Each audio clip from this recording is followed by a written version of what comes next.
Hello everyone, it's your GSET coach Hemangi. આજના લેક્ચરમાં આપણે પેપર 2 કોમર્સના યુનિટ નંબર 1 વ્યાપાર પર્યાવરણ અને આંતરરાષ્ટ્રીય વ્યાપાર એટલે કે બિઝનેસ એન્વાયરમેન્ટ એન્ડ ઇન્ટરનેશનલ બિઝનેસના લેક્ચર 1 ની વાત કરીએ છીએ. ઓકે, અને આમાં આપણે અમુક મુદ્દા કવર કરીશું લેક્ચર 1 માં, અને છેલ્લે તમને જ્યારે લેક્ચર પૂરું થશે ત્યારે તમને એક્ઝામમાં આ જે લેક્ચરમાં આપણે ભણ્યા છીએ એને યાદ રાખવા માટેની શોર્ટકટ ટિપ્સ તમને મળશે. ઓકે, તો સ્ટાર્ટ કરીએ. આજનો આપણો ટોપિક છે concepts and elements of business environment, એટલે કે વ્યાપાર પર્યાવરણના તત્વો અને વિભાવનાઓ. આપણો પહેલો જ મુદ્દો છે યુનિટ 1 નો. ઓકે, હવે આ શું છે? કોઈ બિઝનેસ હોય ને, એ બિઝનેસ કેટલાક ચોક્કસ એન્વાયરમેન્ટની અંદર કામ કરતું હોય છે. ઓકે, અને એના કેટલાક ફેક્ટર્સ હોય છે જે તેને અસર કરતા હોય છે. બરાબર, તો વ્યાપાર પર્યાવરણ એ એક જટિલ અને ગતિશીલ પ્રણાલી છે જે સંસ્થાની આસપાસ હોય છે. તેમાં તમામ બાહ્ય અને આંતરિક પરિબળોનો સમાવેશ થાય છે જે તેના કાર્યકાળ, વૃદ્ધિ અને ટકાઉપણાને અસર કરે છે. એટલે આપણે શું ભણવાનું છે? તો આ ભાઈ આ જે વ્યાપાર પર્યાવરણ છે એના આપણે પરિબળો સમજવાના છે. તેને કયા પરિબળો તેને અસર કરે છે, કેવી રીતે અસર કરે છે, વગેરે વગેરે. ઓકે, એટલે બિઝનેસ એન્વાયરમેન્ટ શું છે? કોમ્પ્લેક્સ એન્ડ ડાયનેમિક સિસ્ટમ છે.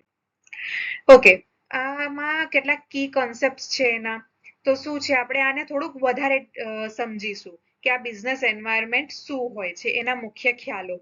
તો એમાં ટોટાલિટી ઓફ એક્સટર્નલ ફોર્સિસ એટલે કે બાહ્ય પરિબળોની સમગ્રતા, મતલબ કે તે વ્યવસાયિક પેઢીઓની બહારની તમામ બાબતોનો કુલ સરવાળો છે અને તે સામૂહિક પ્રકૃતિ ધરાવે છે. બીજું શું છે? તો ભાઈ પરસ્પર સંબંધિતતા, એટલે કે વ્યાપાર પર્યાવરણના વિવિધ તત્વો એકબીજા સાથે ગાઢ રીતે જોડાયેલા છે. ઉદાહરણ તરીકે, સરકારની નીતિમાં ફેરફાર થાય એટલે કે સરકાર કોઈ કાનૂનમાં ફેરફાર કરે તો તેની સીધી અસર ગ્રાહકની આવકમાં ફેરફાર સાથે થતી હોય છે, એટલે કે આર્થિક રીતે અસર કરતી હોય છે. ઓકે, બીજું કે ગતિશીલ પ્રકૃતિ, એટલે કે પર્યાવરણ સતત બદલાતું રહે છે. પછી તે ગ્રાહકોની પસંદગીમાં ફેરફાર હોય, નવી ટેકનોલોજી હોય કે સરકારના નવા નિયમો હોય.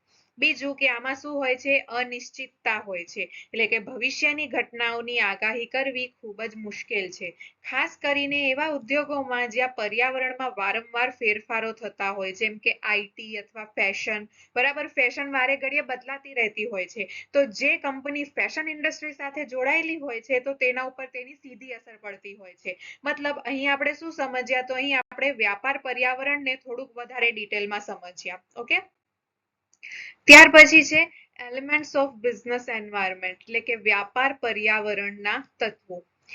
વ્યાપાર પર્યાવરણને સામાન્ય રીતે બે વ્યાપક શ્રેણીઓમાં વહેંચવામાં આવે છે, આંતરિક અને બાહ્ય. એટલે કે વ્યાપાર પર્યાવરણ હોય છે એને જે તત્વો અસર કરે છે એ તત્વો ટોટલ બે પ્રકારના હોય છે, ઇન્ટરનલ એન્ડ એક્સટર્નલ. ઓકે, અને આ એક્સટર્નલમાં પણ બે ભાગ પડે છે, માઇક્રો અને મેક્રો. ઓકે,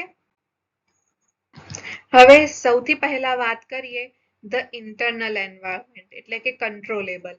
જે આંતરિક પર્યાવરણ હોય છે એ નિયંત્રિત કરી શકાય તેવું હોય છે. કોના દ્વારા નિયંત્રિત કરી શકાશે? તો ભાઈ સંસ્થા દ્વારા, ઓર્ગેનાઇઝેશન દ્વારા. ઓકે, તો સૌથી પહેલા આપણને આમાં શું કીધું છે કે આ પરિબળો સંસ્થાની અંદર અસ્તિત્વ ધરાવે છે.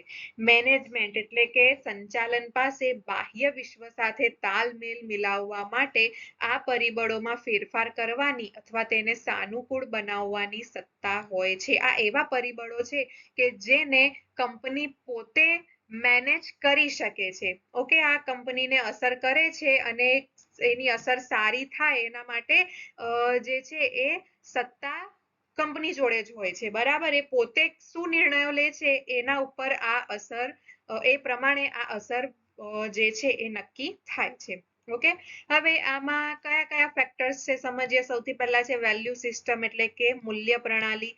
સ્થાપકોનું નૈતિક માળખું, તે નક્કી કરે છે કે કંપની તેના કર્મચારીઓ અને ગ્રાહકો સાથે કેવો વ્યવહાર કરે છે.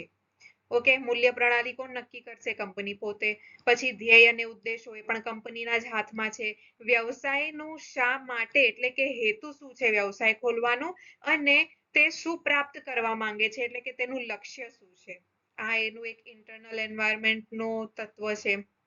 પછી છે સંગઠનાત્મક માળખું, વંશવેલો, હિયરાર્કી અને સંદેશા વ્યવહારનો પ્રવાહ. ઓકે, દાખલા તરીકે સપાટ માળખું વર્સિસ ઊંચું માળખું.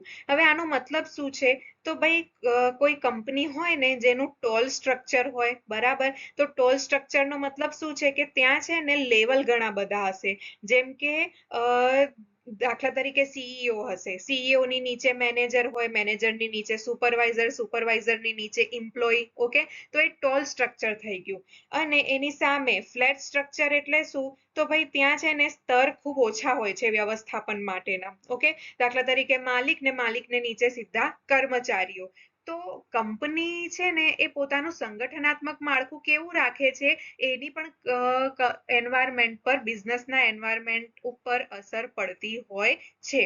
ઓકે, કારણ કે જે ઊંચું માળખું હશે, બરાબર, એ ઊંચું માળખામાં છે ને નિર્ણય પ્રક્રિયા ધીમી થઈ જશે. કેમ? કારણ કે ત્યાં છે ને ઘણા બધા લોકો છે, બરાબર, સીઈઓ થી લઈને છેક એમ્પ્લોય સુધી. જ્યારે ફ્લેટ સ્ટ્રક્ચર હશે તો ત્યાં નિર્ણય ઝડપી લેવાશે. કેવી રીતે? કારણ કે માલિકની નીચે સીધા એમ્પ્લોય હોય છે. તો તેની અસર થાય. બીજું કે માનવ સંસાધન, કાર્યબળની ગુણવત્તા શું છે, કુશળતા અને પ્રતિબદ્ધતા વગેરે. ભૌતિક અને નાણાકીય ક્ષમતાઓ, એટલે કે રોકડ પ્રવાહ, કેશ ફ્લો કેટલો છે કંપની જોડે, ઉત્પાદન ક્ષમતા અને સંશોધન તથા વિકાસ, R&D ની સુવિધાઓ કેવી છે કંપનીમાં. ઓકે, આ કંપનીનું આંતરિક પર્યાવરણ છે જેના ઉપર કંપની નિયંત્રણ ધરાવે છે. આ બધી વસ્તુ કંપની જાતે નક્કી કરવાની છે, જેની અસર કંપની ઉપર થશે અને તે પોતે જ એને નક્કી કરી શકે છે. ત્યાર પછી the external environment. The external environment એ અનકન્ટ્રોલેબલ છે. બાહ્ય પર્યાવરણ એટલે કે નિયંત્રિત ન કરી શકાય તેવું. હવે આ શું છે, તો આને વધુમાં, ઓકે, એક્સટર્નલ એન્વાયરમેન્ટ એટલે શું? કંપનીની બહારનું પર્યાવરણ. ઓકે, જે કંપનીના કંટ્રોલમાં ક્યારેય ન હોય.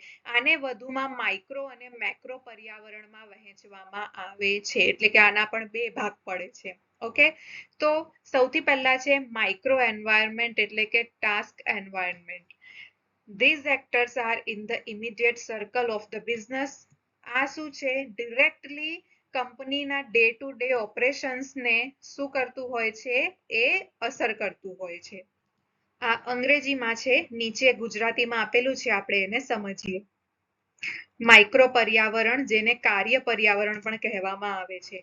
આ પરિબળો વ્યવસાયના નજીકના વર્તુળમાં હોય છે. તેઓ દૈનિક કામગીરી અને ગ્રાહકોને સેવા આપવાની પેઢીની ક્ષમતા પર સીધી અસર કરે છે. સૌથી પહેલા એમાં કયું તત્વ આવશે? ગ્રાહકો, એટલે કે કસ્ટમર્સ. કોઈ પણ વ્યવસાયનું મુખ્ય કેન્દ્ર કોણ હોય છે? કસ્ટમર હોય છે. પેઢીએ ગ્રાહકોની પસંદગી અને તેમની ખરીદ શક્તિમાં થતા ફેરફારો પર સતત નજર રાખવી પડે છે. ઓકે, એટલે આ સીધી ગ્રાહકો જે છે એ સીધા કંપનીને અસર કરતા હોય છે. ત્યાર પછી છે હરીફ, એટલે કે કોમ્પિટિટર.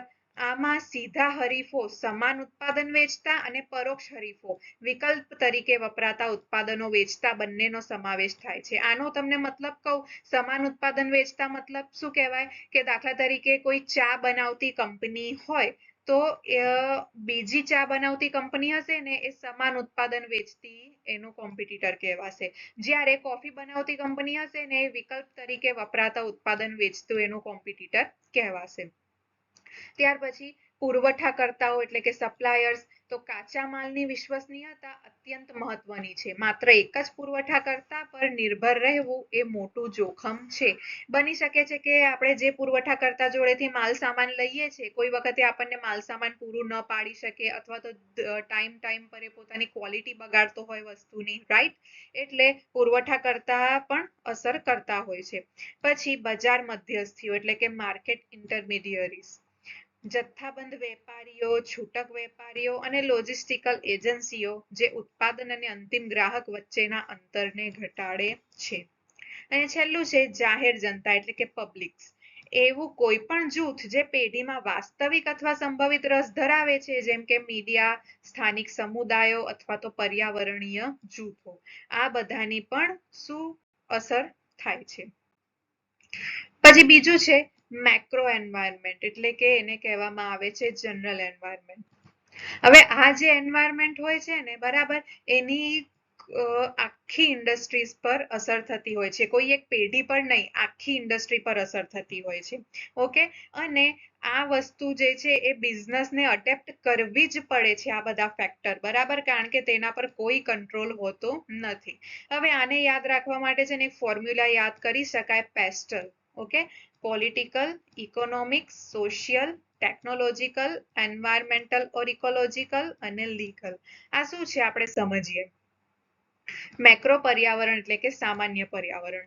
આ વ્યાપક સામાજિક દળો છે જે સમગ્ર ઉદ્યોગને અસર કરે છે. વ્યવસાયોએ આ પરિબળો મુજબ અનુકૂલન સાધવું પડે છે, કારણ કે તેઓ આને નિયંત્રિત કરી શકતા નથી. ઓકે, સમજીએ. સૌથી પહેલા શું કીધું છે? રાજકીય એટલે કે પોલિટિકલ. સરકારની સ્થિરતા, આમાં કઈ કઈ બાબતોનો સમાવેશ થાય? તો ભાઈ સરકારની સ્થિરતા, ટ્રેડ યુનિયનો અને વિદેશી વેપાર નીતિઓ. એક ઉદાહરણ દ્વારા સમજીએ. દાખલા તરીકે જીએસટી નું અમલીકરણ થયું, બરાબર, તો ભારત સરકારે ટેક્સ પ્રણાલી બદલી, જેનાથી દરેક વ્યવસાયની એકાઉન્ટિંગ પદ્ધતિ બદલાઈ ગઈ. એટલે શું થયું? તો ભાઈ આ એક પોલિટિકલ નિર્ણય થયો. ઓકે, અને એના લીધે શું થશે? તો એના લીધે સીધી અસર થશે કંપની ઉપર. પછી આર્થિક ઇકોનોમિક, તો જીડીપી વૃદ્ધિ, વ્યાજ દરો અને ફુગાવો જેવા પરિબળોનો અહીં સમાવેશ થાય છે. આનું ઉદાહરણ લઈએ તો ભાઈ રેપો રેટમાં માની લો કે આરબીઆઈ દ્વારા વધારો કરવામાં આવે, તો જો આરબીઆઈ વ્યાજ દર વધારે તો બિઝનેસ લોન મોંઘી થાય છે અને કંપનીઓનું રોકાણ ઘટે છે. ઓકે, એટલે આ નિર્ણયથી શું થયું? તો આ નિર્ણયથી કંપની ઉપર અસર થઈ. પછી છે સામાજિક એટલે કે સોશિયલ, તો વસ્તી વિષયક વલણો, શિક્ષણનું સ્તર અને સાંસ્કૃતિક ફેરફારો. દાખલા તરીકે ફિટનેસ પ્રત્યે જાગૃત ગ્રાહકોનો વધારો. એનું ઉદાહરણમાં શું સમજીએ? તો ભાઈ લોકોમાં હવે સ્વાસ્થ્ય જાગૃતિ આવતી થઈ ગઈ છે, બરાબર, કે લોકો હવે ખાંડ વગરના એટલે કે શુગર ફ્રી કે ઓર્ગેનિક ખોરાકની વધુ માંગ કરે છે, જે ફૂડ ઇન્ડસ્ટ્રીઝને અસર કરે છે. ત્યાર પછી છે તકનીકી એટલે કે ટેકનોલોજીકલ, તો એઆઈ, ઓટોમેશન અને ઇન્ટરનેટ કનેક્ટિવિટી જેવી નવીનતાઓ જે ઉત્પાદનો કેવી રીતે બને છે અને વેચાય છે તેમાં ફેરફાર લાવે છે. ફોર એક્ઝામ્પલ, કે ડિજિટલ પેમેન્ટ્સ આવ્યા, બરાબર, તો ગૂગલ પે હોય કે યુપીઆઈ ના આવવાથી શું થયું? તો ભાઈ રોકડ વ્યવહારો ઘટ્યા અને ઓનલાઈન બિઝનેસ વધ્યો છે. ઓકે, તો એની પણ સીધી અસર ઇન્ડસ્ટ્રીઝને થાય. પછી પર્યાવરણીય પરિસ્થિતિકીય એટલે કે એન્વાયરમેન્ટલ ઓર ઇકોલોજીકલ, તો આબોહવા પરિવર્તન નીતિઓ, કાર્બન ફૂટપ્રિન્ટ અને કચરા વ્યવસ્થાપનના નિયમો. એક્ઝામ્પલ લઈએ તો ભાઈ પ્લાસ્ટિક પર પ્રતિબંધ લાગ્યો છે, બરાબર, સિંગલ યુઝ પ્લાસ્ટિક પર પ્રતિબંધ આવવાથી પેકેજિંગ ઉદ્યોગોએ કાગળ કે અન્ય વિકલ્પો શોધવા પડ્યા, એટલે એના ઉપર અસર થઈ. ઓકે, અને છેલ્લું છે કાનૂની એટલે કે લીગલ, કંપની ધારો, ગ્રાહક સુરક્ષા ધારો અને બૌદ્ધિક સંપદા અધિકારો એટલે કે ઇન્ટેલેક્ચ્યુઅલ પ્રોપર્ટી રાઇટ્સ જેવા વિશિષ્ટ કાયદાઓ. ઓકે, તો આમાં આપણે શું ઉદાહરણ લઈએ?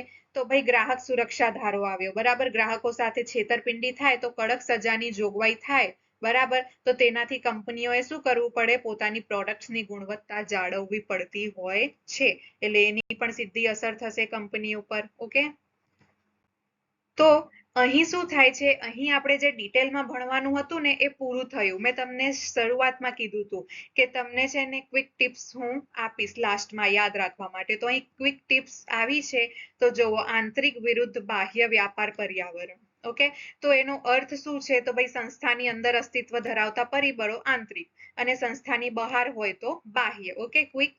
પછી નિયંત્રણ એટલે કે આ પરિબળો વ્યવસાય દ્વારા નિયંત્રિત હોય છે અને બાહ્ય પરિબળો અનિયંત્રિત હોય છે.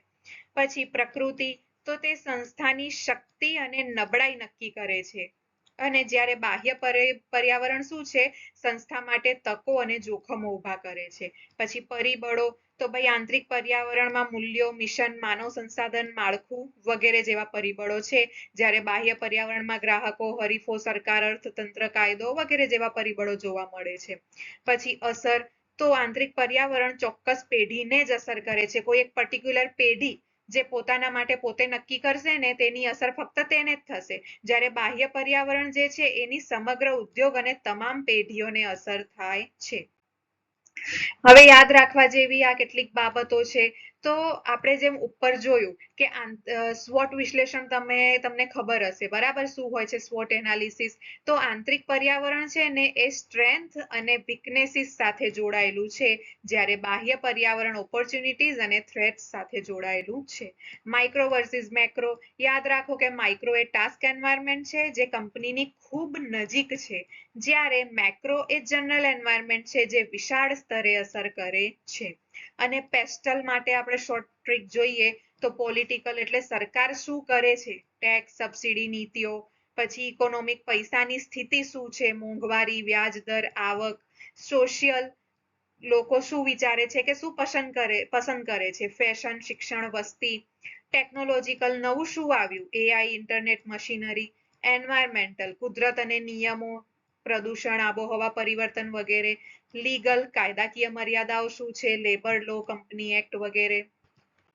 તો અહીં લેક્ચર પૂરું થાય છે. ઓકે, મેં તમને ડિટેલમાં પણ સમજાવ્યું અને તમને શોર્ટ ટિપ્સ પણ મેં આપી છે. હોપ કે તમને બધું સમજ પડી હોય. ક્યાંય પણ સમજ ના પડી હોય તો તમે કોમેન્ટ કરી શકો છો. Thank you. Like, share, subscribe. Please give your feedback.